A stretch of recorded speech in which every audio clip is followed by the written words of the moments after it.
I guess like 10 months at this point. I guess and you've been busy being a dad and those kind of things. But what's the time off been like for you?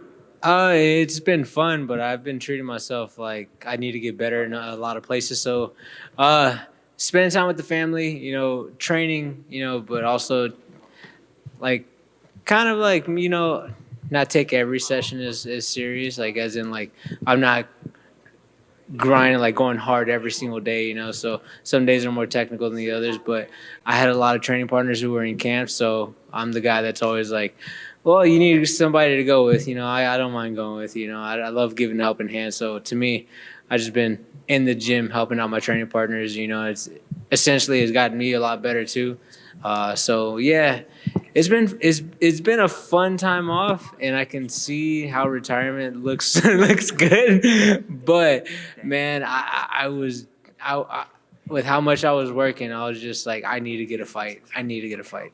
Yeah, I was going to ask you if it was challenging because, like you said, I know you had great things in your personal life and you probably enjoyed the time, but it feels like I guess your career is only going up from here, but it does feel like you're more popular and higher ranked than you've ever been. So was it tough to only get to compete once last year? Yeah, no, I wanted to compete multiple times last year. I know realistically 3 wasn't going to be an option, especially once I got into that ranking spot. But I at least wanted one more just to finish off the year. But for unfortunate reasons, I wasn't able to get in. But this opportunity popped up, and at first I was really bummed out because I didn't know that it was a UFC 287 pay-per-view card. I didn't know like the stakes of this card. I had saw that UFC San Antonio was there, so I was like, yeah, let's go. I want to do in my home state. Let's do another one. Let's run it back here in Texas. And the next, they're like, it's UFC 287. Please just take a chill. I was like, oh, okay. Who's headlining that? And, oh, who's the co-main event? Oh, yeah, yeah, and it's in Miami. All right, okay, we're good. We're good to go. Yeah, it made me feel a little bit better, So I have my family out here as well, like in a couple days. So for me, I'm really, really excited. Really, really excited, like just for this fight week in general, just because how high stakes this is. Like, man, Izzy Pereira too. That's a phenomenal fight. Then you got Gilbert Burns versus Jorge Masvidal. Man, like yeah, like with how high I'm like I guess stardom. It's even weird to say that. That's so weird. The fact that I'm fighting right before them still kind of blows my mind. And yeah, I'm loving this opportunity. I was going to ask you if that kind of forces you, right? Because I know what a fan of the sport you are, right? And you watch all these people, but now, like you said, you're on a pay-per-view main card right below. I mean, you're peers with those guys now. You know what I mean? Has that been kind of a weird mindset for you to kind of get used to? That like, yeah, I'm part of this. Yeah, I don't know if I'm ever gonna get used to it because I still fanboy over a lot of these people. I just saw like Gilbert Burns yesterday. I was like, oh, that was fucking cool. You guys, I just didn't fucking see that. It's fucking Gilbert Burns right there. And and like being able to talk to Izzy, that's been pretty cool. So every single time I'm just like, yeah, like I'm still a fan of this sport. And I love it and I watch it every single time it comes on. So to me, you're never gonna get the fan, like me not being a fan of fighting ever. So if I see people coming up and I like them, man, I 100%, I'm gonna be a fan of them. Might fanboy, but like Izzy and Jorge and Gilbert and all those like top tier guys that been around for a while. Like I look at them, dashing them, I'm like, all right, yeah, I can fanboy over these guys, but these other guys coming up, hey, it's cool. We're homies. We're homies, all right, guys. That's awesome. All right, we'll talk about this fight itself because stylistically on paper, man, I mean, it looks like it's going to be an absolute banger. I mean, do you look at it that way? And can you go into a fight thinking like, oh, this could be a scrap? Oh yeah, I've had that. I tuned into the boxing into boxing a little bit, and I was like, you know what? I'm going into this with the mindset of Marvin Hagler. I'm going in for war. That's exactly the mindset every single time. I'm going for war because this guy has the never die attitude, and he's gonna keep getting up. He's been hurt multiple times, but he's never been finished by TKO or knockout. He keeps coming back, and he wants to get the win. He's fighting tooth and nail. So to me, I'm like, it excites me because I know as soon as he gets dropped, he comes back and looks better than next round. So to me, I'm just like, I have to be ready. I have to be ready at every second because this guy's gonna be nonstop coming forward. What you can throw whatever you want at him, but he's gonna keep coming forward, and that to me excites me. Like I get really excited whenever I fought Davey Grant. It was exciting. It was exciting because Davey Grant is the same type of fighter. So to me, looking at somebody like Rob, I'm like, yeah, this definitely makes me get out of bed a lot earlier than what I needed to, you know. So for me, I know, and also on top of that, the implications on that as well. He's ranked number 6 in the world. For me, if I go out there and I starch him, be the first guy to put him out, I get his number, you know. So that just skyrockets me into another stratosphere on my end. You know, I'm 12 right now. Cut my ranking in half, go to 6. You know, realistically, one more fight and I'm a title shot away. So you know, that's everything's kind of coming true, like the way that I've been thinking about it. But yeah, it's big things. Big things can happen. But I got to stay focused on fun. That's all. Whoa! Fuck it, fight in the dark. That's awesome. Last thing for you, just getting the strobe effect. You kind of touched on it there, but I mean, this division is, I think, probably the most stacked in the sport right now, right? All these names. So I mean, you talk about, I mean, with a win here, number 1 contender fight next. Is that what you're thinking? Is there any matchups that you think make sense, or is it just kind of see how things shake out? Like, what comes next? Honestly, after this fight, let's just say everything goes the way I wanted to, and I start Font. Like I kind of have to wait to see how the division plays out, because we got guys who are getting matched up, guys who are like we're booked, and man, everybody was kind of booked around this time. So you kind of really, if you're planning on like, hey, I want this fight, then this fight next, and do that, you know, it wasn't really going to happen whatsoever, because man, like everybody was booked up, everybody had a fight coming up, and then every single time I was like talking to my manager about, hey, well, get me in a fight. They're like, oh, there's nobody really available right now. And I'm like, well, and that was kind of the problem. Like last year, everybody was just booked up for no reason. But yeah, no, it's pretty much I got to see how the division plays out. Like I know I can throw myself in the mix easily if I just starch Rob Font. And like if I starch Font, puts me in that mix, you know, and especially if I do it like the first guy to do it against Font, that easily puts me up there. So you got a lot of guys who are coming off of a couple losses and all that stuff, you know. So I know those guys are probably going to be fighting each other, but the guys coming off of wins, they only want to fight higher. So I don't think they would want to fight back. So maybe, I don't know, man. There's a lot of things that can happen. So a lot of things. So I'm really excited how to look at the division after this fight. Adrian, over here. You were talking about like looking up to all these other fighters that you kind of run to the hotel, but earlier when this fight was announced, you had tweeted that you were making your pro debut when Rob was making his UFC debut. Mm-hmm. So is he a name that you kind of looked up to too, or did you just? I was a fan. I was a fan of his style. You know, like how can you not be a fan of Rob Font's style? He's a nonstop coming forward. He does it primarily with the hands, and to me, like I've always appreciated that type of style. Like I was a boxing fan before I was an MMA fan, and then once MMA came about, I forgot all about boxing. but yeah, no, like you can't not watch a Rob Font fight and not be like, oh shit, like this, like I can't watch this guy fight. I gotta turn away from the TV. No, you're not that person. You know, you're just not a fan of violence. But I'm a fan of violence, and I like watching Rob fight. So yeah, you know, after I fight him, you know, I kind of hope he keeps on fighting because I want to continue to see him fight. I know when you were both on your way up, you and Sean O'Malley were kind of circling each other before you even got ranked, and it seems like you both wanted the fight, but it never happened. In hindsight, was that a blessing? Because now the way your careers are going, if you do match up, it's just that much bigger? Oh, yeah. No, I feel like everything is kind of the way everything is went, it's going as, I guess, according to like a bigger plan, I guess, because at the end of the day, like I go out there, I start Font. Man, tell me why Sean wouldn't want to take this fight. I know he secured a title fight. He can pretty much wait for a title shot, but if he wants to stay busy, like he's like, oh, well, I can make some big money fighting Yanez. You know, I know we can headline an event easily. I go out there, I start Font. He's been looking really good against some good people. He beat Yan, you know, and Yan is like pretty much almost like he's a Russian version of me. But no, I think that would actually make a lot of sense for him. But I know with with how division plays out, I know he's gonna wait for the title fight. But yeah, I think that fight would be really, really big, especially if I do everything that I need to do on my end. I have to do, because if I don't go out there and I don't do it, then all that kind of just deflates the balloon. But right now it's still blowing up, and yeah, I can't wait to pop that balloon, man. And unrelated to this fight, this past weekend, it was announced Endeavor bought the majority interest in the WWE. So now UFC and WWE are under the same kind of banner. So what do you make of kind of that partnership right there? Oh man, just shows you how much the company has grown and how much, like how much it was valued for.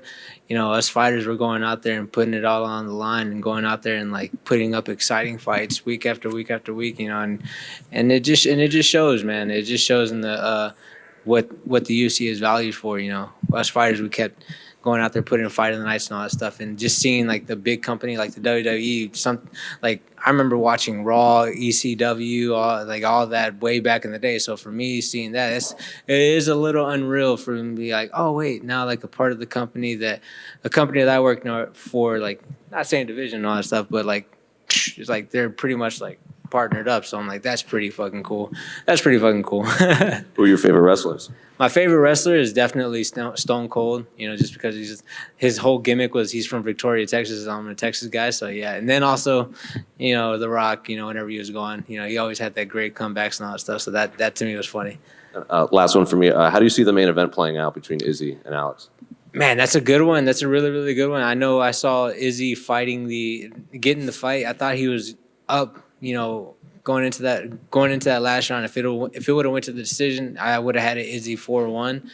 But Pereira just has that power that just nobody can really take. But man, it just depends. Because if I know Izzy, he's very technical, he's very tactical, and if Pereira gets overzealous thinking that he can do it all over again, I know Izzy will snipe him out.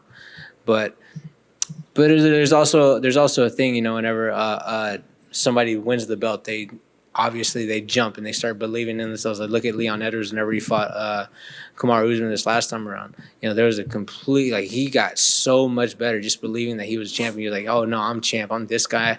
Goes out there and gets the win. So made it look, it wasn't he made it competitive and made it look competitive whenever it wasn't a competitive fight there in their second go around. So that might rub off on Pereira. So but to me, still Izzy knockout round 2. Adrian, a couple questions over here. I just want to pick your brain on some of the things happening in your division. Mm-hmm. First of all, the title fight. Aljamain Sterling defending against Henry Cejudo. How do you see that fight? And also, what do you make of just Cejudo coming out of retirement and jumping straight into a championship bout? Okay, so Henry coming out of retirement and jumping into title contention.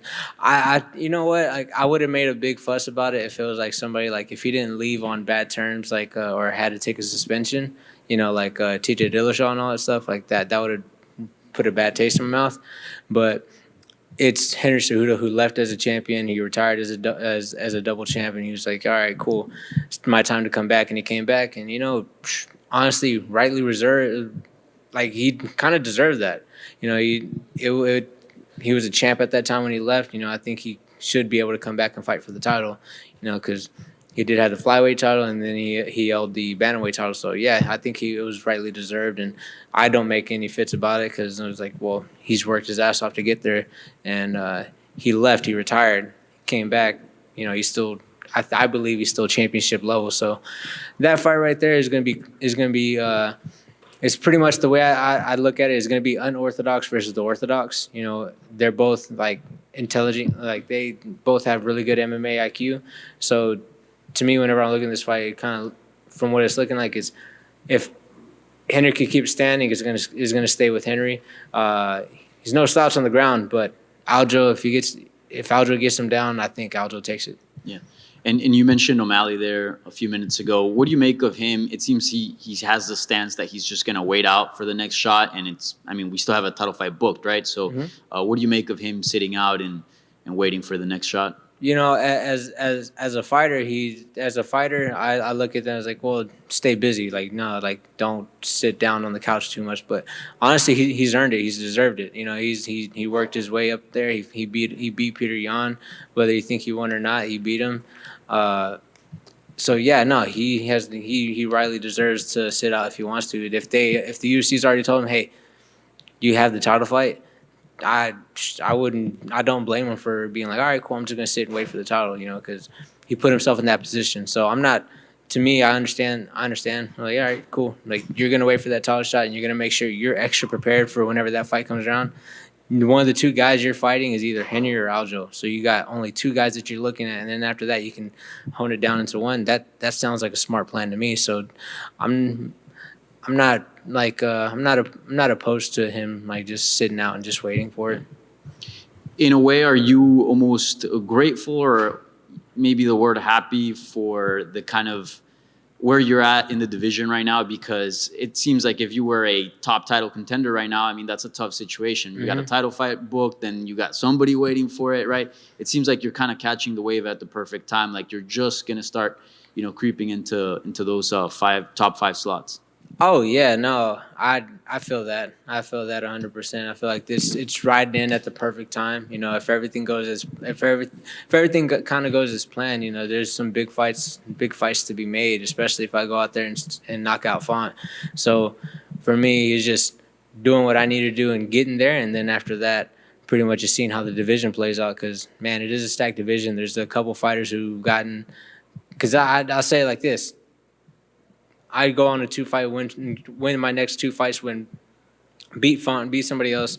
I'm pretty sure if Aljo's not the champ, Merab's going to get that next shot. So even then, it would probably be Sean, then Merab, then pretty much I'd still have to wait out. So there's a lot of things going on, and for me, I'm just like I'm happy with just like actually getting the fight, because it has been 10 months and I've been wanting a fight for a while. So on my end, I'm just happy that fight week's around. Thank you. Adrian over here. Yeah. You mentioned earlier, that you made your pro debut when Rob was making his UFC debut, and that you were a fan. Like, how's it feel, to be here fighting him and you're a betting favorite against him? Man, honestly, that's still super wild to me, man. That like I kind of sit back and I kind of think about it, and I'm just like, man, that's crazy that I've already come this far, and he's like the whole time I was working to make it here, he was already there and he's been there. So, and the fact that like everybody has me as the betting favorite just kind of shows that, man, like I've been putting in work. Like everybody sees that I'm putting in work, and for me, I don't look at this as me as the favorite. I look at him as the favorite, and that's the way I've been approaching this like the whole entire time. Because, man, he's still a dog. He's still like, again, like you put him, you're like, he's against the wall right now. He's coming off of 2 losses. He's fucking dangerous right now. He's a dangerous man. So for me, like, it's exciting. It's exciting because I know the implications. I know the implications of all this stuff, and I know that I'm getting a different Rob that Cheeto didn't get. I'm getting a different Rob that Jose didn't get. So to me, like, I'm just like, I know he's gonna come for you. I know he's looking to keep his spot and actually move forward to get to a title shot, and his back is on the wall and he has to fight coming forward. So to me, I like that. I want him at his best. He's in his worst spot, so he's gonna fight like hell. So to me, I'm super fucking excited. And it's still crazy to me that like I was like, and also it was kind of easy to do film because like I've been a fan of him. So it's like, oh yeah, I love watching his fights. So I could just go back and watch his fights. Awesome. And then last question for you here. You mentioned that the Sugar Sean fight potentially is someone you want to fight. Curious your take, how you think the betting odds should be on that. Man, I have no idea. I'm pretty sure he'd be the favorite, if I'm being honest with you. I think he'd be the favorite. All right, cool. Thank you, guys.